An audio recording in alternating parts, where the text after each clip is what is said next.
जांच एजेंसियों को अपना राजनीतिक दल बना लेना चाहिए, बड़ी पार्टी से गठबंधन करके सीटें मांगनी चाहिए। जब आप बुलबुल के पंख पर बैठकर भारत भ्रमण कर सकते हैं तो जांच एजेंसियां पार्टी बनाकर गठबंधन क्यों नहीं कर सकती? कल्पना ही है, वास्तविकता भले ना हो। तरह तरह के मजाक चल रहे हैं कि एक आदमी के यहां ईडी का फोन आता है तो वह आदमी कांपने लगता है और कहता है कल ही तो बीजेपी में आया है, फिर उसके बाद ईडी की तरफ से फोन काट दिया जाता है। इस तरह के मजाक चल रहे हैं। दिल्ली में जांच एजेंसियों की राजनीतिक जांच होने लगी है। 14 घंटे तक मेरे घर में सीबीआई रही। 14 घंटे में जो उन्होंने पूछा, देखना चाहा देखा, पूछना चाहा पूछा, मैंने हर प्रश्न का जवाब दिया। जेपी नड्डा जी सीबीआई भेजी थी, उसी से पूछ लो। अगर मेरी बात यहां पब्लिक में समझ में नहीं आती है तो सीबीआई तो आपकी भेजी हुई थी, उससे पूछ लो। भाई मनीष सिसोदिया ने इस प्रश्न का क्या जवाब दिया?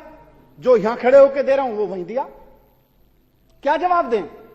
जवाब तो सारे दे दिए। आप अपनी सीबीआई पे भरोसा नहीं कर रहे कि सीबीआई वाले आपको सच बताएंगे। सीबीआई वाले भी कह रहे हैं कि हम संतुष्ट हैं, इनके घर से कुछ नहीं मिला।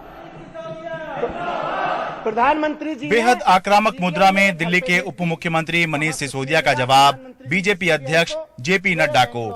नड्डा ने आरोप लगाया था कि अरविंद केजरीवाल सवालों के जवाब नहीं दे रहे हैं। सबसे पहली बात तो ये है कि अभी तक केजरीवाल साहब ने शराब नीति पर तो जवाब दिया ही नहीं है। कभी बोलते हैं हमको अंदर करना चाहते हैं, कभी बोलते हैं हमको तकलीफ दे रहे हैं, कभी बोलते हैं अरे भाई प्रदेश को घाटा हो गया, इतना बड़ा घोटाला हो गया, आंकड़ों सहित सबने रख दिया। तू इधर उधर की बात न कर, तू ये बता कि कारवा लुटा तो लुटा।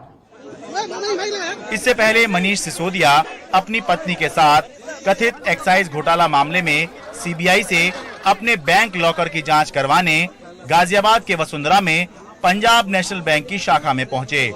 करीब 2 घंटे की जांच के बाद मनीष सिसोदिया ने दावा किया कि उनको क्लीन चिट मिली है। सीबीआई को सबूत की तलाश है और उप मुख्यमंत्री जी के पास आत्मविश्वास है। परेशानी मनीष सिसोदिया की बढ़ी तो है, पर पार्टी अपने इस नेता के साथ मजबूती से खड़ी है। जैसे मेरे घर में कुछ नहीं मिला वैसे ही लॉकर में भी कुछ नहीं निकला। मुश्किल से 70-80 हजार रुपए के कुछ बच्चों के, कुछ मेरी पत्नी के ज्वेलरी वगैरह कुछ इस तरह की चीजें हैं। इसके बाद आक्रामक तेवर दिखाते हुए मनीष सिसोदिया ने दिल्ली विधानसभा में कहा कि उन्होंने सभी सवालों के जवाब दिए हैं, अब सवालों के जवाब देने की बारी बीजेपी की है। बीजेपी बताए कि नोटबंदी के दौरान 1400 करोड़ रुपए के घोटाले के मामले में उपराज्यपाल विनय कुमार सक्सेना की जांच क्यों नहीं हो रही? दिल्ली के उपराज्यपाल महोदय माननीय श्री विनय सक्सेना जी, 1400 करोड़ रुपए के नोट बदलवाए आपने जब आप खादी ग्राम उद्योग के चेयरमैन थे। वो 1400 करोड़ रुपए की सीबीआई जांच कब होगी? वो मनी लॉन्ड्रिंग था, उसका जवाब दो कि उसकी जांच कब होगी? उसकी जांच में सीबीआई में उनकी रेड, उनके यहां रेड कब होगी?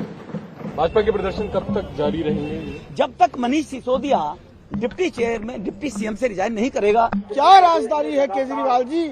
ऐसा क्या डर है आपको जो आप सत्येंद्र जैन को कैबिनेट से बर्खास्त नहीं कर पा रहे हैं? वैसे बताने वाली बात यह है कि आम आदमी पार्टी और बीजेपी की इस राजनीतिक लड़ाई के बीच दिल्ली विधानसभा का जो विशेष सत्र केवल 1 दिन के लिए बुलाया गया था, वो बुधवार को अपने 4थे दिन में प्रवेश कर जाएगा। और जहां तक बात है अरविंद केजरीवाल के विश्वास मत की, तो विश्वास मत सोमवार को रखा गया था, लेकिन अभी तक इस पर वोटिंग तो दूर, चर्चा भी नहीं हो पाई है।